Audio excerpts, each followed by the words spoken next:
Halo Sobat Perikanan, jumpa lagi dengan saya di channel Paiwakan Kota Baru.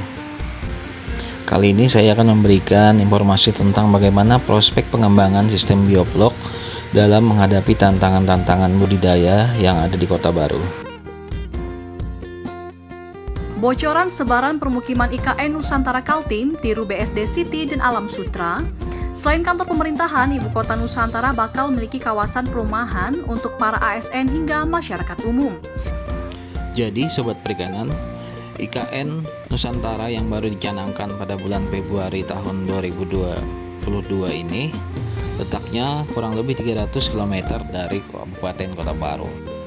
Mobilitas penduduk ke ibu kota negara akan memberikan peluang yang besar dalam pemenuhan kebutuhan perikanan, salah satunya yaitu kebutuhan budidaya dari perikanan tawar. Dalam pengembangan budidaya pembesaran ikan terdapat beberapa masalah, di antaranya adalah faktor cuaca yang bisa mengakibatkan penurunan kualitas air sehingga berpengaruh kepada kesehatan ikan yang kita pelihara, dan ini bisa menyebabkan kematian. Faktor yang kedua yaitu kebutuhan pakan, di mana kebutuhan pakan ini 70% dari biaya pembesaran, sehingga apabila harga pakan naik akan sangat mempengaruhi terhadap pertumbuhan ikan, sehingga perlu alternatif lain untuk menghemat pakan. Salah satu teknologi dalam budidaya ikan yaitu teknologi bioflok, merupakan sebuah sistem dengan menumbuhkan mikroorganisme, di mana fungsi dari mikroorganisme tersebut ialah memanfaatkan limbah yang terdapat di kolam tempat ikan hidup menjadi sumber pakan bagi ikan.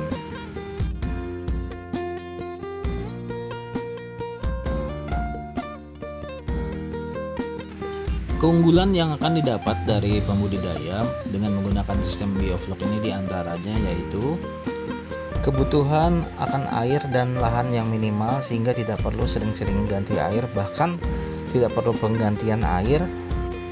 Terjaganya kualitas air akibat dari aktivitas bakteri positif atau bakteri baik yang ada di dalam bioflok.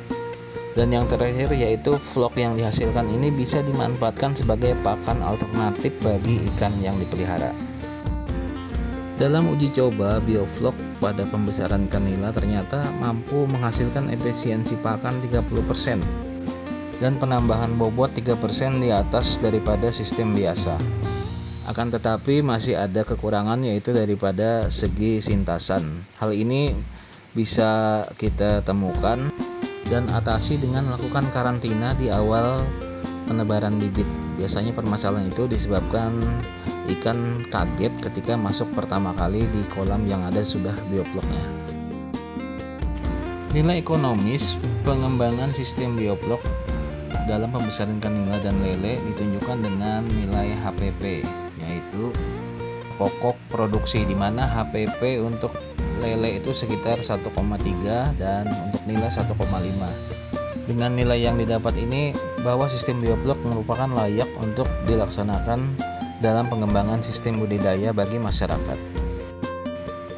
Ya, demikianlah yang bisa saya sampaikan bagaimana prospek pengembangan sistem bioflok dalam budidaya perikanan di Kabupaten Kota Baru, khususnya sebagai penyangga ibu kota negara Nusantara yang baru.